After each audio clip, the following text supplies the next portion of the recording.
bertanya gitu, kok buka pustaka? Memang ada yang baca sekarang. Gitu. Nah, memang masih ada yang membaca buku gitu. Terus karena merujuknya ke Kanun Mekuta Alam ya. Artinya kan Belanda mengakui nih, oh itu tanah wakaf. Makanya hanya dijadikan alun-alun oleh Belanda, bukan dijadikan sebuah tempat di mana ada bangunan. Itu kita mengajak orang-orang untuk ke site-site tempat bersejarah yang ada dekat-dekat aja nih kok di kota Banda Aceh. Jadi kita buat city tour. Jadi misalnya kayak ke Kerkhof. Jadi kita punya cerita masing-masing nisan sehingga orang tahu gitu. Walaupun banyak juga yang julid, kok ke kuburan orang kafir sih?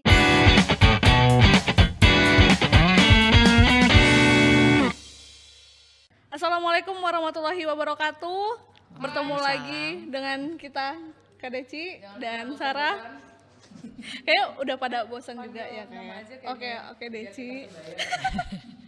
Biar awet muda ya Deci ya. Kak Deci deh. Oh oke, Deci aja. Ya jangan. Oke Deci, mari kita lanjutkan. Kemarin kita ngomongin sejarah, kita pernah ngupas masalah permulaan. Betul, konten kreator juga kita udah pernah omongin ya, Deci ya. Kali ini kita bakal ngomongin Terkait apa nih, Kak Deci? kita ngomongin sesuatu yang mungkin bisa dibilang kalau Gen Z sekarang ini kurang banyak peminatnya. Betul. Kurang banyak peminat karena memang Gen Z itu males Karena baca. udah terlalu terpapar digitalisasi. Benar sekali, dan hidup di era digitalisasi. Benar. Maka kita pengen ngasih sesuatu yang beda pada hari ini ya, dari ruang sederhana di antara pasir dan deburan ombak. Aduh, mantep banget Pergi Kak. terus ke sana ke Ada pantai. kopi nggak tuh kopi? Ada kopi dan juga kita bisa mendapatkan edukasi Benar. ketika kita berada di satu tempat. Betul. Tempatnya di mana? Tempatnya yang nyaman, yang kita bisa bilang itu bisa menjadikan kita tempat wisata juga, tapi kita bisa mendapatkan hal-hal yang informatif juga di situ, yaitu di Sofi Sunset Library. Itu kita kedatangan dari co-founder Kak Raihan Lubis. Halo Kak Raihan, apa Halo. kabar Kak? Alhamdulillah baik. Iya. Cerah Makasih, sekali nih Sarah. mukanya nih. Kak. Benar sekali. Manggil kakak ya, lebih Manggil muda ya. kakak aja. Kak Raihan, Biar muda juga. Semuanya dipanggil Kak emang. saya nama inisiator Sopi Sunset Library. Jadi salah satu perpustakaan unik yang ada di tepi pantai Lampu U. Lampu di mana? Yang ada di Aceh Besar. Betul. Dan kita sering bilangnya Lampu itu masuk kota Banda Aceh, padahal Aceh Besar ya. Iya. Iya, masuknya Oke. besar ya itu ya Kak. Ya. Itu bentuk baca, ruang baca, ada kafenya, terus ada ruang komunitas. Nah, gimana nih keseruan kok bisa ada mikirin atau tercetus bangun Sophie's Bangun Library ini, perpustakaan lah ya. perpustakaan pinggir pantai. Betul, di pinggir pantai lagi. Iya, pertama mungkin karena satu keluarga ya, saya punya 3 anak, tiga-tiganya hobi baca, saya dan suami juga hobi, jadi kita itu memang pencinta buku. Jadi kalau mungkin orang lebih banyak furniture di rumahnya, kami lebih banyak buku gitu ya, furniturnya terbatas. Dan kita berpindah-pindah baik ke antar kota, antar pulau, antar provinsi, yang kita bawa pasti buku.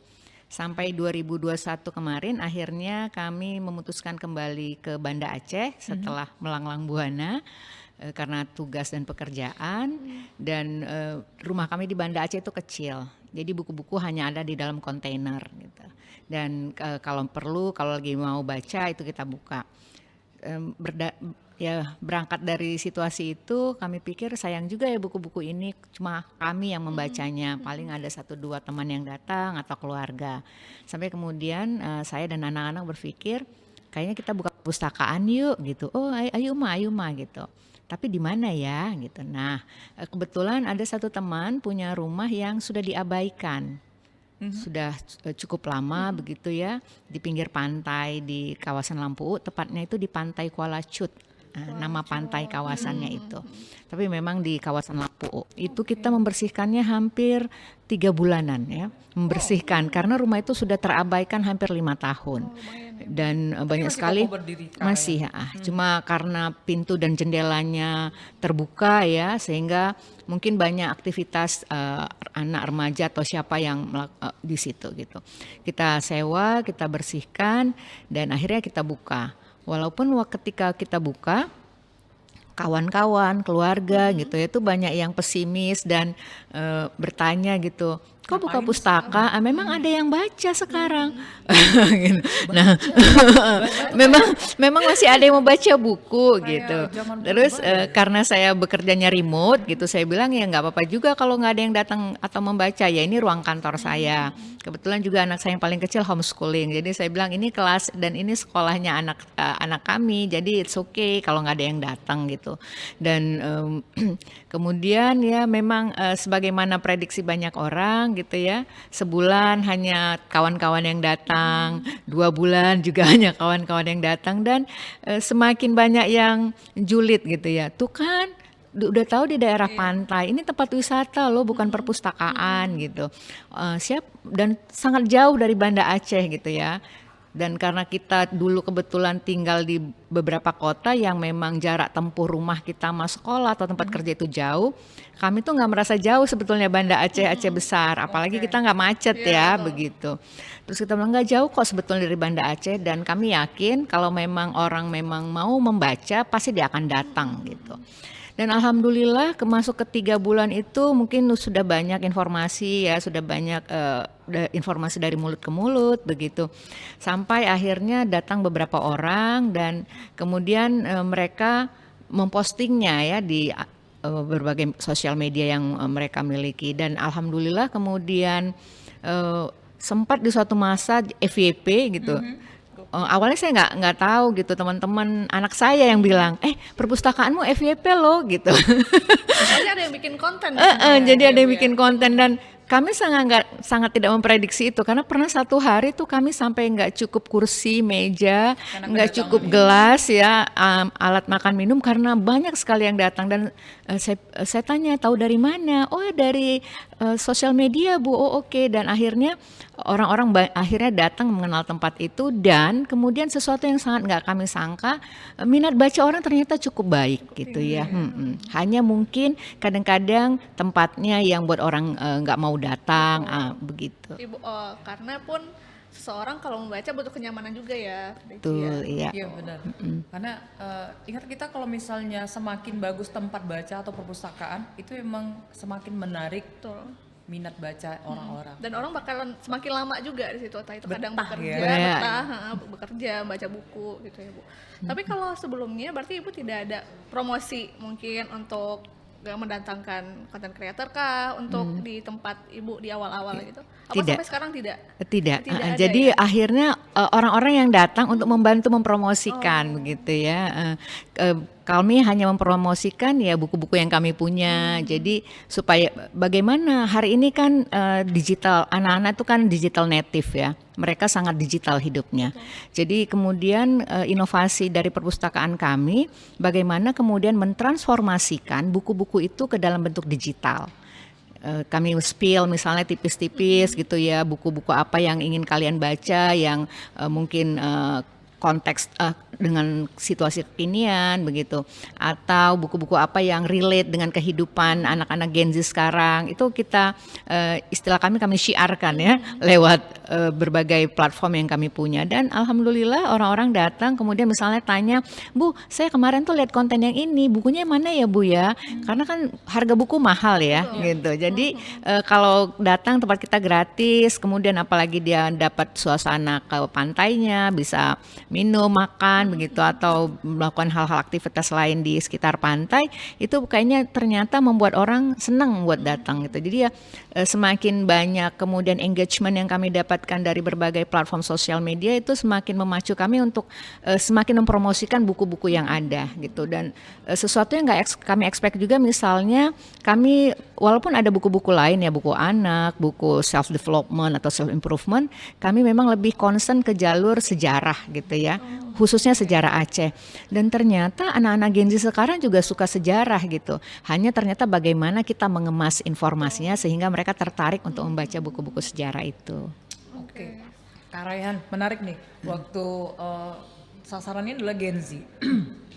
Kita tahu Gen Z ini banyak juga yang ketertarikan dengan estetik, suatu selfie, FOMO-nya juga, jangan tanya. FOMO-nya Iya. dalam nama ya.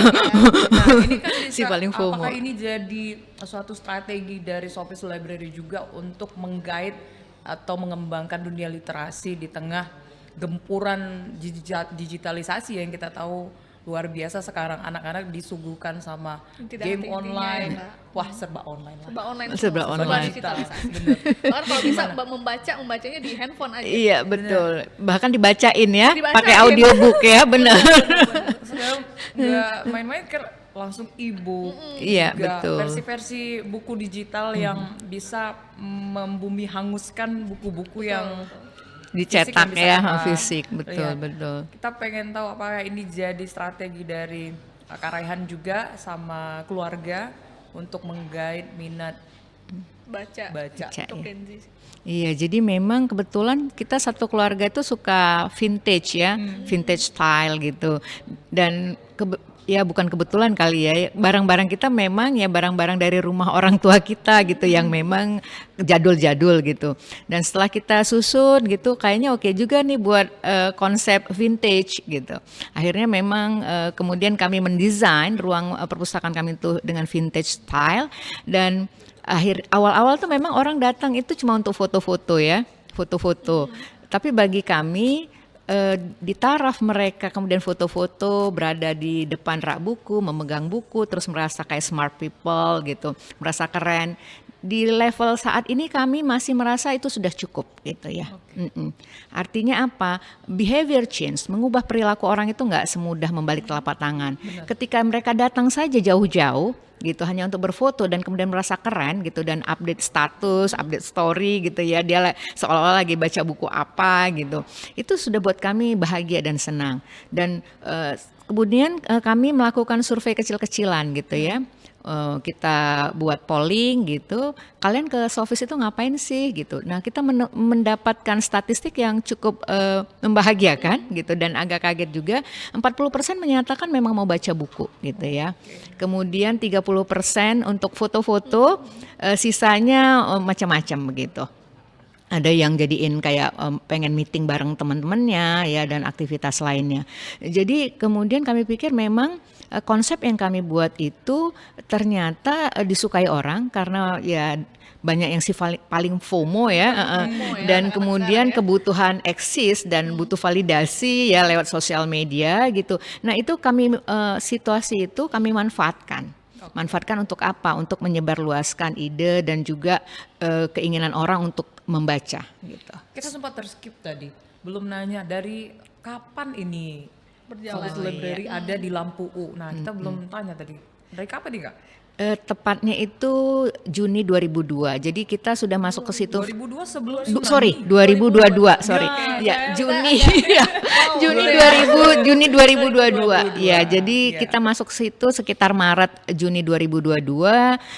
Kita launching resminya itu sekitar Juni 2022. Berarti sudah 3 tahunan. Iya, sudah hampir Tapi 3 buku-buku tahun. yang ada di Sophia Sunset Library ini itu dikumpulkannya apakah dari lama apa setelah ada perpustakaan ini Ibu tambah lagi kah atau seperti apa?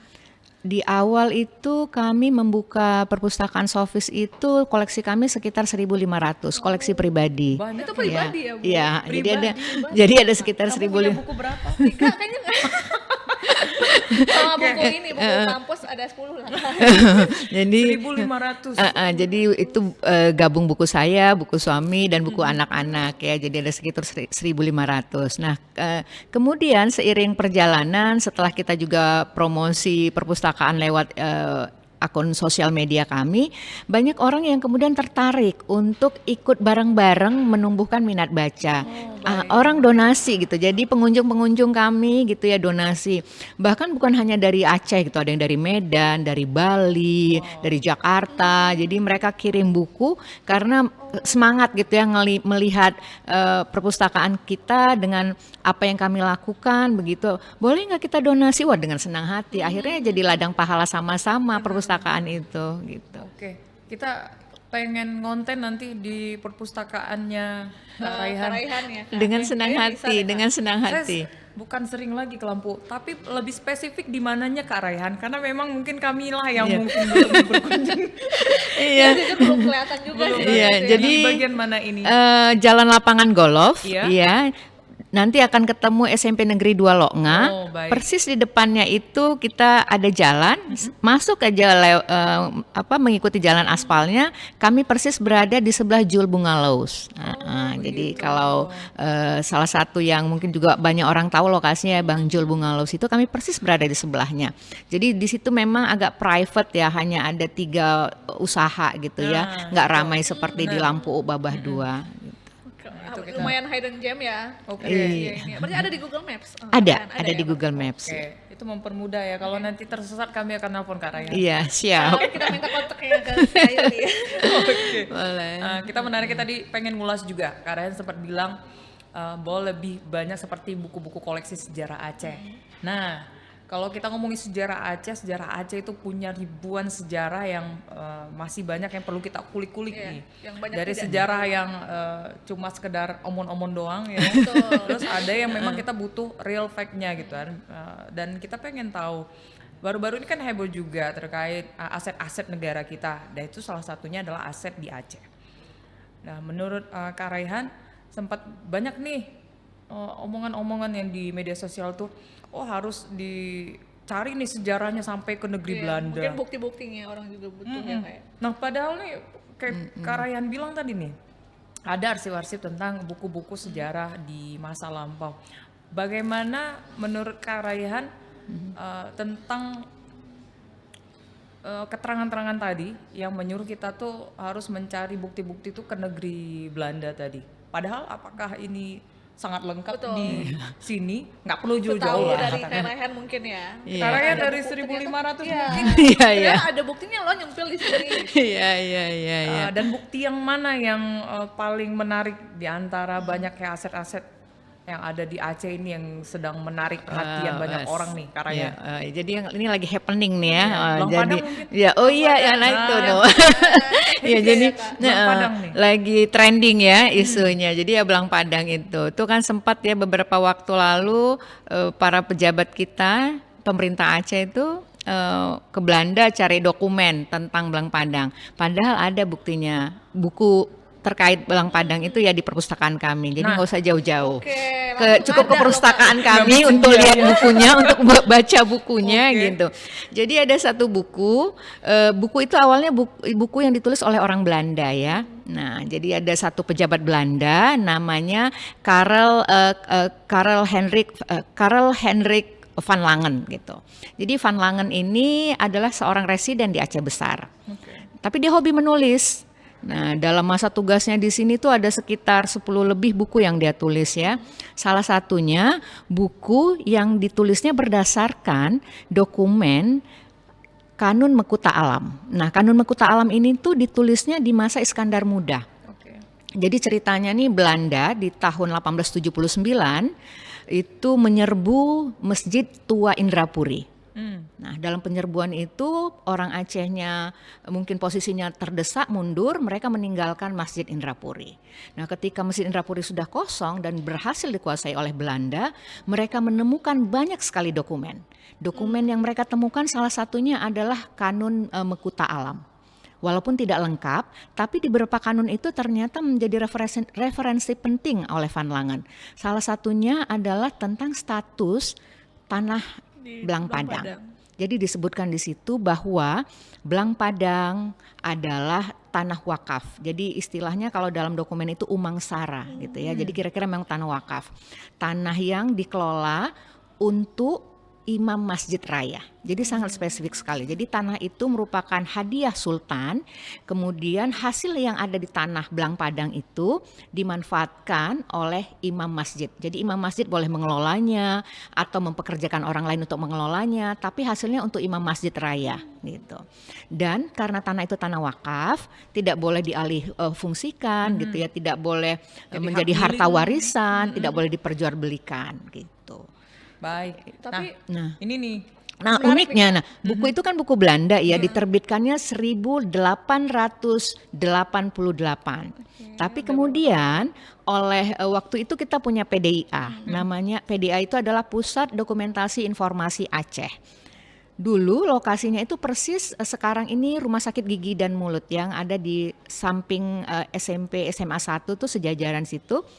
Dulu di situ ada satu pusat dokumentasi informasi Aceh, tapi habis tsunami kemudian gedungnya dibangun tapi mereka tidak bisa lagi di situ, mereka dipindahkan ke Museum Aceh. Nah, oleh PDIA kemudian buku itu diterjemahkan ke dalam bahasa Indonesia sehingga kita akan mudah sekali membacanya gitu. Diterjemahkan dan buku Van Langen itu diberi judul Susunan Pemerintahan Masa Kesultanan begitu. Dan sampai sekarang buku itu ada Ada. bersama Kak Raihan. Iya, dan sudah dicetak cetakannya sudah ke-6 kali oleh PDIA.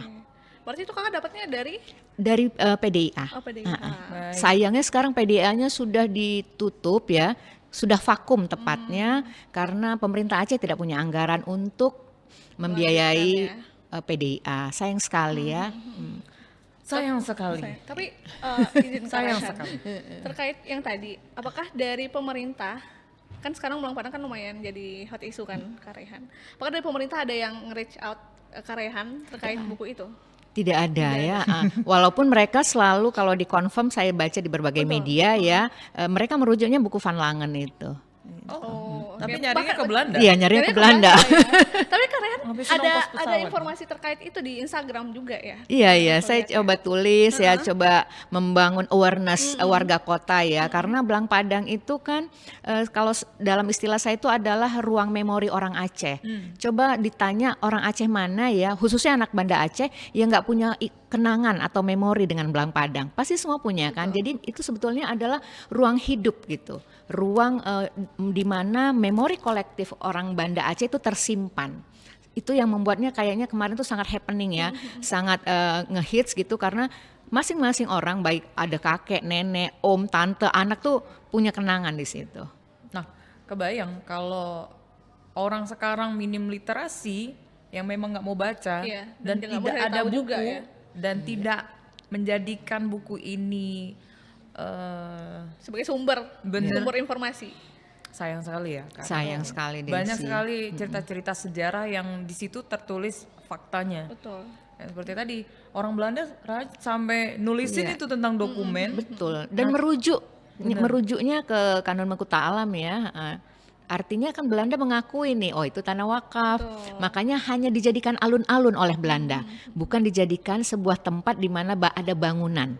Dia hanya jadikan alun-alun. Belanda aja ngerti soal Iya, peraturan ya. Dan tidak dijadikan sebagai bisnis juga ya. Betul, betul. Jadi kalau kita lihat peta awalnya, Blang Padang itu belum petak seperti hari ini ya, belum square. Dia itu masih nyambung ke kawasan Merduati, ke Punge begitu ya. Nah kemudian karena Belanda paham bahwa itu adalah tanah wakaf, dia nggak utak-atik. Dia buat square, dia bagi menjadi jalan seperti yang kita lihat hari ini. Jadi landscape Blang Padang yang kita lihat hari ini itu adalah create-nya by pemerintah Hindia Belanda masa itu. Jadi waktu di jalan yang kalau kita lihat tuh jalan depan Museum Tsunami, itu namanya dulu Jalan Esplanade. Kemudian yang di SMA 1 itu Jalan Van der Heyden dibuat. Kemudian yang di depan kantor di depan rumah wali kota itu Jalan Jenderal Pel. Karena ada nisan Jenderal Pel di Kharkov itu agak satu koordinat tuh. Kemudian jalan di belakangnya itu namanya Jalan Jenderal Van Swieten. Nah itu Belanda yang create dia menjadi square dan menjadi alun-alun. Karena sebelumnya daerah itu namanya adalah Kota Rantang Van Blang Padang. Jadi Kota Rantang Blang Padang. Rantang banyak cateringnya. Iya benar. Kota Rantang. Iya, benar. Jadi nama awalnya itu Kota Rantang. Kota Rantang. Ya kita kebayang aja tanpa buku-buku tadi Kak Raihan juga bakal bisa ngasih Betul, tahu menjelaskan juga. fakta-fakta ini ya. Oh, oke.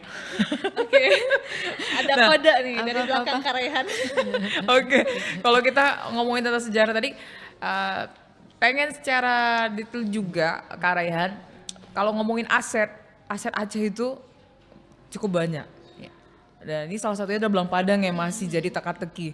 Kemana akan menjadi tangan ke siapa lagi akan Belang Padang ini Berpindah kah? dititipkan Apakah ya? berpindah? Apakah balik ke Baitur Rahman seperti sedia kala dan itulah yang menjadi aturan utama pertamanya ya, punya rakyat Aceh dan untuk rakyat Aceh atau seperti apa? Kita harapannya begitu ya Kak Raihan ya, dengan ada bukti-bukti tadi walaupun udah nyari ke negeri Belanda sih.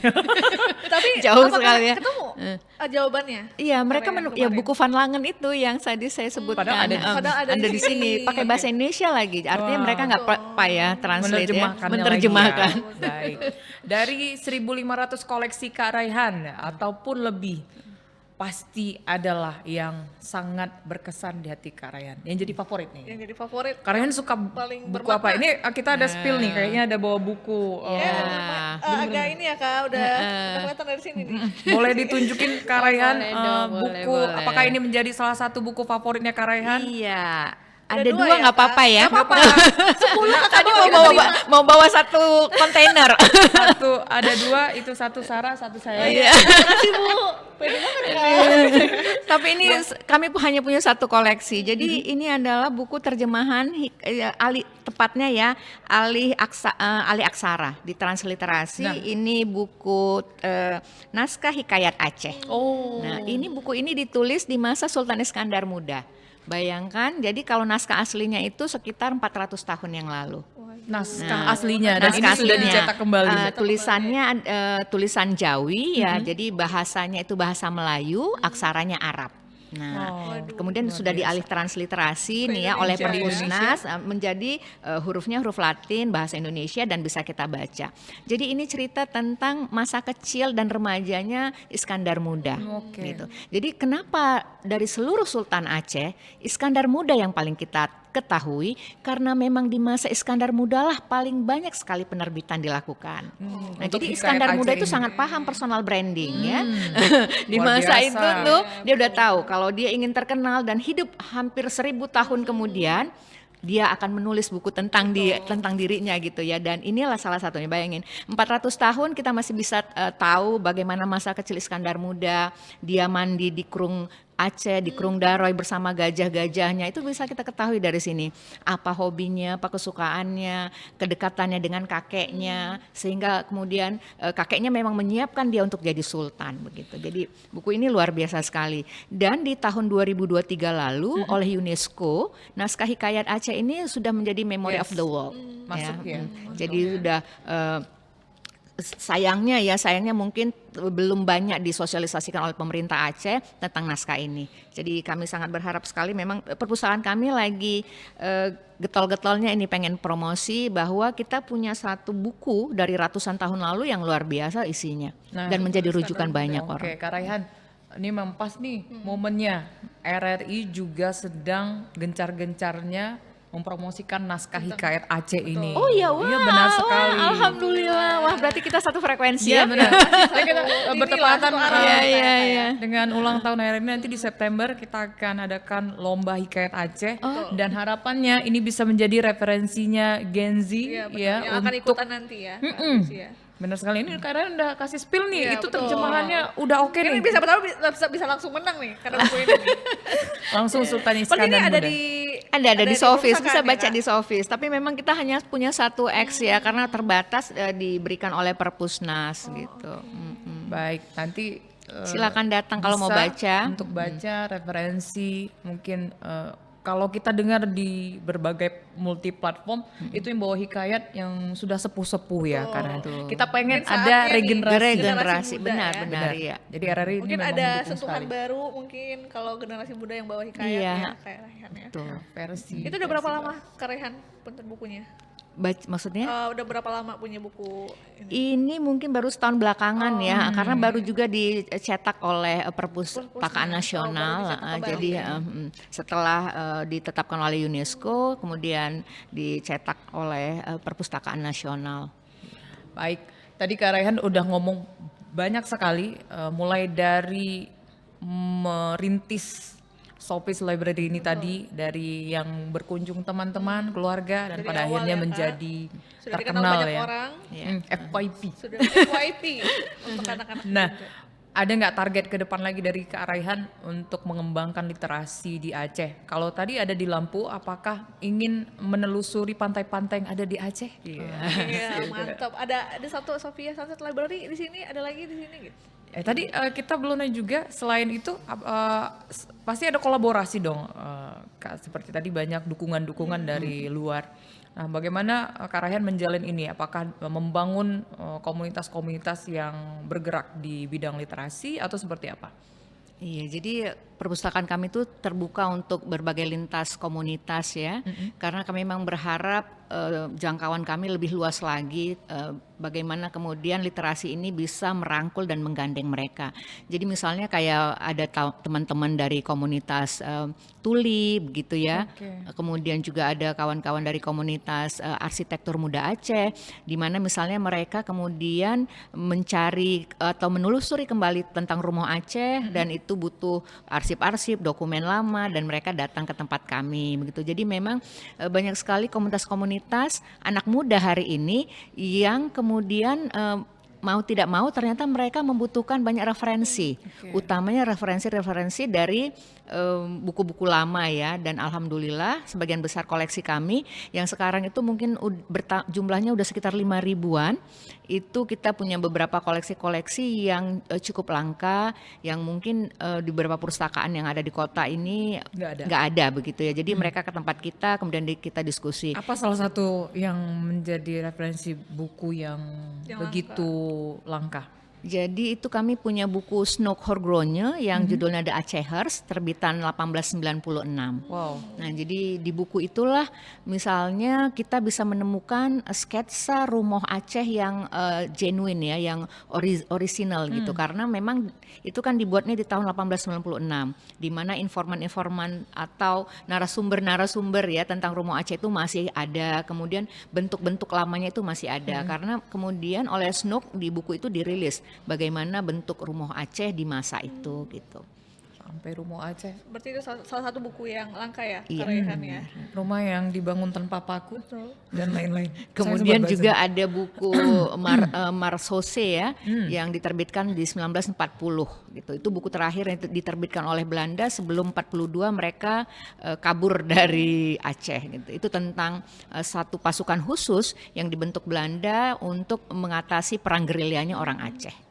Tapi dari buku-buku ini Kak Raihan kebanyakan mendapatkan buku-buku langka ini dari mana, Kak? Jadi memang akhirnya buku-buku itu datang pada kami dengan Datang berbagai sendiri. jalan. Oh, Iya. oke. Karena Jadi udah banyak kolaborasi juga. betul. Jadi memang saya dan suami itu suka hunting buku-buku lama ya. Nah, nanti biasanya dalam hunting-hunting itu kita bertemu dengan banyak orang yang kemudian setelah mereka tahu apa yang kami lakukan, mereka bilang, "Udah nggak usah beli aja nih, saya donasi aja." Wah, alhamdulillah begitu.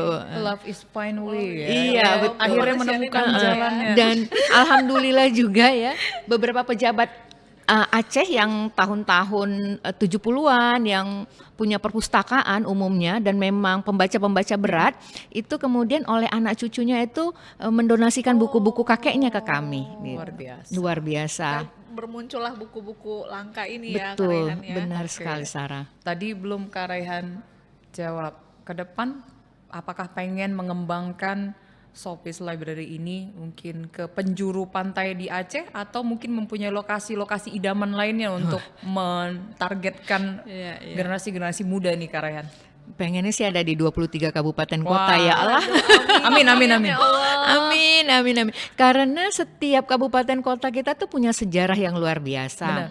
Misalnya jalur rempah kita ada di barat selatan ya, itu kalau kita kulik tuh luar biasa. Dan kebetulan memang di perpustakaan kami itu banyak sekali dokumen-dokumen yang bisa menceritakan itu. Misalnya kenapa sih tiba-tiba jalur rempah kita itu menghilang begitu saja gitu. Nah, dalam salah satu dokumen yang kami punya itu catatan dari Belanda ya, masa Belanda, ternyata ada gempa dan tsunami yang terjadi 1861. Itu yang jadi pemicu misalnya begitu. Kemudian juga bagaimana kawasan pantai timur gitu ya, kawasan tengah, itu banyak sekali buku-buku yang bisa menceritakan sebuah kota atau sebuah daerah gitu. Jadi kami sangat ingin sekali kami punya cabang di berbagai kabupaten kota di Aceh, apalagi kami melihat pengunjung-pengunjung kami hari ini itu dari berbagai kabupaten kota yang ada di Aceh. Harapannya sih ada ya di semua tiap kabupaten kota. Berarti ini dikelola sama keluarga aja, Kak Raihan? Apakah ada dari eksternal kah yang ikut membantu mengelola atau manajemen Sophia Sunset Library? Ya, selain keluarga, kita ada beberapa volunteer yang membantu kita. Baik, dan ini pengennya tersebar ke 23 kabupaten kota Harapannya. di Aceh, harapannya. Nah, kalau pasti punya harapan sama pemerintah juga dong Kak Raihan, terkait supportnya dalam hal literasi. Kayak tadi itu ada di PDIA. PDIA yang tidak berjalan lagi atau vakum, mungkin bisa disupport kembali untuk mensukseskan Atau dilanjutkan literasi oleh ya. Sophia Sunset Library. Iya, Juga. karena literasi kita anak-anak muda sekarang memang butuh support yang ekstrim kayaknya. Iya. Ya, kalau sejauh ini memang pemerintah Aceh belum begitu aware ya terhadap dunia literasi, kurang keberpihakannya. Tapi kemudian kami tetap terus melakukan upaya-upaya untuk mengetuk banyak hati pemerintah gitu ya. Jadi misalnya salah satu yang kami lakukan adalah meng-create beberapa program yang kemudian akhirnya dilirik oleh Kementerian Pendidikan ya, itu adalah literasi kebencanaan. Jadi karena kebetulan perpustakaan kami itu berada di kawasan yang dulunya terdampak tsunami cukup parah, kami menginisiasi sebuah program namanya literasi kebencanaan. Bentuk programnya itu kami melakukan kegiatan voluntary ke beberapa sekolah di sekitar pustaka. Kami melakukan read aloud, membaca nyaring terkait buku-buku tentang kebencanaan, kemudian juga memberikan pengetahuan tentang mitigasi bencana. Alhamdulillah program itu kemudian dilirik dan mendapat dukungan difasilitasi untuk melaksanakan kegiatan oleh Kementerian Pendidikan Dasar dan Menengah. Jadi insya Allah 3 bulan ke depan ini kegiatan kami itu akan didanai oleh Kementerian Pendidikan Dasar dan Menengah. Jadi memang kita harus action dulu baru kayaknya pemerintah melirik ya, Kak Raihan ya. Dan program ini disupport akhirnya ya. Akhirnya oleh Finally. pemerintah. finally. Oke, tadi satu buku Hikayat Aceh dan Kak Rehan punya Satu lagi nih, Kak. buku kunci juga. Waduh, iya. Belum ditunjukin. Ya, Primbon nih. Nah, ini apa Kak Rehan? Nah, tada. Boleh tunjukin ke Boleh kamera? dong. Kerajaan Nah, Aceh. Kerajaan Aceh masa Sultan Iskandar Muda. Wah. Yang nulis Denis Lombard. Orang Prancis yang nulis ya. Kenapa? Bukan orang Aceh. Penulisnya bukan orang Aceh. Nah, buku Denis Lombard ini nih kalau kata saya sih adalah buku wajib yang harus dibaca oleh orang Aceh. Kalau ngaku orang Aceh Wah, ya, ini tuh. buku bacaan wajib nih Tuh, gitu. buat masyarakat Aceh ya, Ibu ya. Sehingga tentunya. supaya tahu kenapa Iskandar Muda bisa ngetop gitu. Apa sih yang dia lakukan gitu. Nah, di sini misalnya kita bisa temukan Iskandar Muda 400 tahun yang lalu itu udah pakai jasa influencer. Wow. Sangat visioner tuh Sultan Iskandar Muda ya. Walaupun mungkin punya sisi-sisi gelap, tapi kita bisa melihat bagaimana visionernya seorang Sultan Iskandar Muda. Bahkan 400 tahun kemudian orang masih bisa membaca tentang dia. Jadi apa yang dilakukan Sultan Iskandar Muda? Nah, jadi ketika ini kan kota bandar ya, dulu Banda Aceh. Jadi kalau ada pelancong-pelancong Eropa yang datang kemari, itu nanti Syah Bandarnya akan bilang, "Sultan," gitu kira-kira ya. Ada influencer tuh baru mendarat. Dari mana? Dari Eropa, dia bilang. Yuk, gas. Oke, dijemput tuh. Memperkenalkan Jadi diri. dia akan mengirim 1 ekor gajah itu untuk menjemput ke pelabuhan. Nah, nanti akan di-entertain di istana. Sultan Iskandar bilang gini, kamu silahkan nikmati apa yang kami hidangkan, Kami hanya minta tulislah tentang kerajaan kami dan masyarakat kami dan publikasikan di negara kamu. Mereka melakukannya. Sehingga kemudian publikasi mereka itu hari ini bukan hanya dikaji tapi juga menjadi acuan orang-orang tentang bagaimana kerajaan Aceh Darussalam 400 tahun yang Dari lalu. penelitian juga ya. Jadi Raihannya. bukti-buktinya sangat otentik ya gitu, dan ada di sini juga disebutkan beberapa naskah-naskah lama yang menjadi rujukan orang-orang Eropa dalam menulis. Jadi seperti Bustanus Salatin yang ditulis oleh Araniri gitu. Kemudian beberapa buku Hamzah Fansuri juga. Wah, Dari keren. tadi Kak Raihan kan bercerita ya. Oh iya. Enak gitu Kak, cara pembicaraannya. Itulah gitu. orang Apalagi yang tentang memang- sejarah ya. Iya. Oh Kak Raihan Semangat. sebelumnya pernah ini apa buka kelas kah di Sofia Public Sastra Liberal speaking? sama public speaking Iya. atau cerita sejarah deh Iya. satu buku terus diceritain ke banyak orang gitu. Pernah nggak di Sofia Sastra Liberal Iya. itu diadakan seperti itu? Jadi memang kami punya misi mensejarahkan orang. Harus kenal sejarah. Membuat orang ya, mencintai Kak Raihan. sejarah begitu ya. Kenapa? Sejarah itu tuh kayak jembatan. Jadi sebagai penghubung kita melihat masa lalu untuk masa depan yang lebih baik lagi. Jadi juga seperti sebuah cermin kita bisa melihat gitu ya. Bagaimana kalau kita dandan kan kita pengen kelihatan lebih baik begitu. Nah itulah sejarah.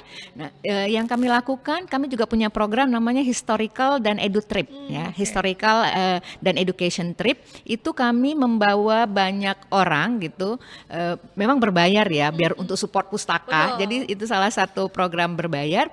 Itu kita mengajak orang-orang untuk ke site-site tempat bersejarah yang ada dekat-dekat aja nih kok di kota Banda Aceh. Jadi kita buat city tour. Jadi misalnya kayak ke Kerkhof. Jadi kita punya cerita masing-masing nisan sehingga orang tahu gitu. Walaupun banyak juga yang julid, kok ke kuburan orang kafir sih gitu. Yang Saya jujur bilang sejarah kayaknya "Kak, ada batasannya." justru di kuburan inilah kalian bisa menemukan betapa hebatnya leluhur orang Aceh gitu ya. Di seluruh perang yang dilakukan Belanda di Nusantara, perang di Aceh adalah perang paling lama, 70 tahun. Iya. Jadi perangnya itu 70 tahun dan salah satu buktinya ya Kerkhof itu ada yang tercatat itu 2.200 nisan. Dan setengahnya kita punya ceritanya. Jadi kami dalam trip-trip itu selalu menceritakan misalnya ini ada nisan Jenderal Pel, dia ini atau ini ada kisah cinta, ada kisah urban legend, ada kisah bukan hanya cerita perang gitu. Jadi sangat manusiawi di balik cerita nisan-nisan itu. Jadi kami menggugah orang bagaimana untuk melihat kejayaan masa lalu tapi dengan konteks kekinian. Diceritakan Dengan gaya mengalirnya, storytelling. ya. Iya, betul. Oh, oke. Memang menjadi bagian Sofis Library, apakah kamu bersedia? Ayo, Iya, jadi ayo. volunteer. Volunteer Volunteer kami ya? yang terbuka untuk kawan-kawan yang Kami volunteer. bagian konten boleh? Boleh. Bagian ngelap buku. Jadi Bagi bacanya. jadi misalnya nih kami lagi akan membuat perhelatan tentang Hari Gajah ya. Tanggal 12 Agustus ini adalah peringatan Hari Gajah sedunia. Kami buat trip tuh. Tripnya ke Pulau Gajah dan ke Gunungan. Dua site yang punya cerita tentang sejarah gajah Kerajaan Aceh Darussalam. Kak Raihan langsung yang bawa. Iya. Wow, oke, luar biasa. Itu di mana Kak? Kalau boleh tahu, apakah itu daftar di Instagram Sofia Sastra Library atau gimana tuh? Iya, kita udah buka pendaftarannya di Sofis, boleh daftar. Karena banyak yang nggak tahu Pulau Gajah itu di manakah? Ya. Betul. Dulu di Pulau Gajah itulah tempat kandang atau diparkirkannya 900 ekor gajah. Kebayang nggak di Banda Aceh itu ada 900 ekor gajah? Tiba-tiba udah nyebrang aja ke Takengon. Iya. Kemana lagi? Jadi menurut para pelancong yang ditulis di buku ini, mereka bilang kalau di kota-kota lain yang mereka singgahi, mereka menemukan benteng-benteng beton. Di Kerajaan Aceh Darussalam mereka menemukan benteng-benteng hidup. Apakah benteng-benteng hidup itu? Gajah. Nah, satu ekor aja bisa hirup pikuk ya Banda Aceh, apalagi 900 ekor. Besar berarti ya. Iya, dan Kak Raihan ya. dan Pulau Gajah itu nggak jauh dari RRI. Yes. Wah, ayo di mana? Gunungan. Baru dibilang bukan. Gunungan itu salah satu artefaknya. Ini Pulau Oke. Gajah. Pulau Iya. Gajah itu di mana? Apa di Spill spill ya, Kak? dulu apa nanti? Spill ya? Iya. Spill nggak ya? Spill ya. Gimana nih Kak Raihan? Kasih clue-nya, Kayaknya kasih kita clue-nya. rahasiain dulu biarin itu Iya, menjadi iya, betul. penasaran nih. Oh, nanti jawabnya tanggal berapa Agustus ya? Iya, 12 Agustus. 12 Agustus Untuk Hari pas Gajah Sedunia. Oke, dan Apa kita cari tahu dulu kayaknya di belakang RRI. Iya. Pokoknya nggak jauh dari RRI ya. Oke. Itu teka-teki ya. Iya. tapi kita nggak tahu dengan sebutan Pulau Gajah itu, dan mungkin ini menjadi hal yang menarik juga ketika memang generasi sekarang Apa sih? Apa itu? Apa itu gajah? gunungan? Apa itu gajah? Oh, gajahnya pasti ya. Tapi kenapa bisa kayak perpindahan juga? Kenapa di Banda Aceh juga tidak ada lagi hewan-hewan yang luar biasa di masanya ya?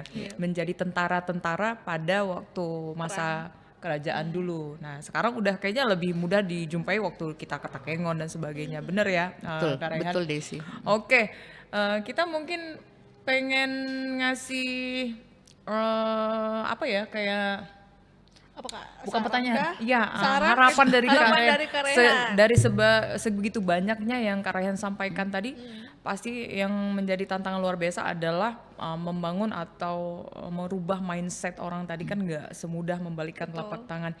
Nah, prinsip Kak Raihan ke depan dan mungkin harapannya untuk generasi Gen Z ya? Gen Z terutama ya, generasi muda kita ya. Alpha, Beta, dan Iya, seterusnya. dan yang akan lahir ini. Iya. Keren ya. Digital literasi. native lah ya. Jadi generasi-generasi digital native ini kan memang brojol aja udah paham tuh ya kutak-katik handphone atau gadget. Jadi memang mau tidak mau baik himbauan saya ini pada kawan-kawan pustakawan juga, pada orang-orang pencinta buku untuk bisa menginfluence orang-orang gitu dengan cara apa? Dengan memang harus mau tidak mau buku-buku ini harus ditransformasi ke dalam bentuk digital. Bisa buat audiobook misalnya, atau kemudian bisa menceritakan ulang sebagaimana yang kami lakukan Seperti gitu. kayak mendongeng ya. Betul, sehingga kan kemudian orang kepo ya, penasaran, curious gitu. Apa sih memang bukunya sepenting itukah gitu ya? Nah, itu yang saya harapkan semakin banyak dilakukan oleh orang-orang ya untuk menginfluence dengan kemudahan dan murahnya teknologi hari ini. Kalau dulu kalau kita mau iklan tuh luar biasa mahal ya. Iya, luar Hari ini biasa. cukup buat akun, posting gitu, dan gadget tidak terlalu mahal juga ya. Walaupun memang ada yang mahal maksudnya, tapi terjangkau lah, cukup terjangkau hari ini. Bisa dibuat konten, kemudian dipublikasi. Ya, itu harapan yang paling kami harapkan sebetulnya untuk banyak influence orang.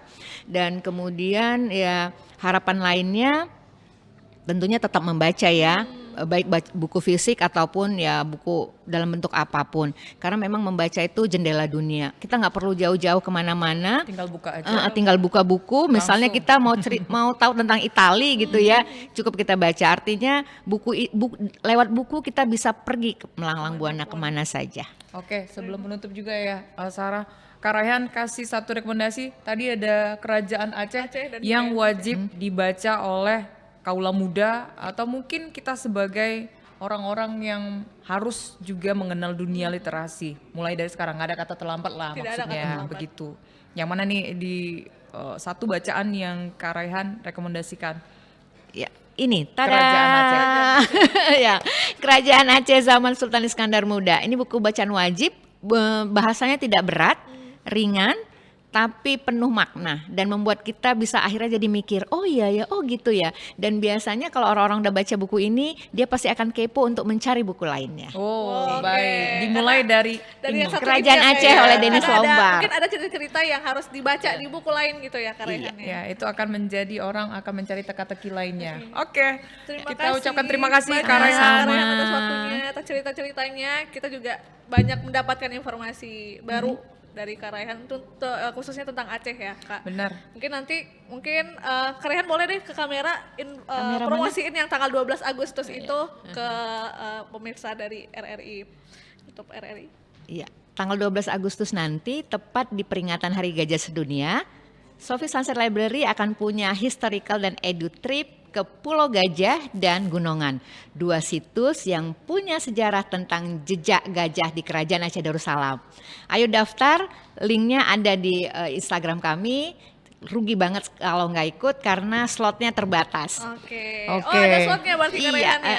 karena kebetulan di area di areal yang agak dijaga ketat ya, yang izinnya juga agak susah. Nih saya spill tipis-tipis. Jadi Pulau Gajah itu kebetulan ada di areal Kodam ya.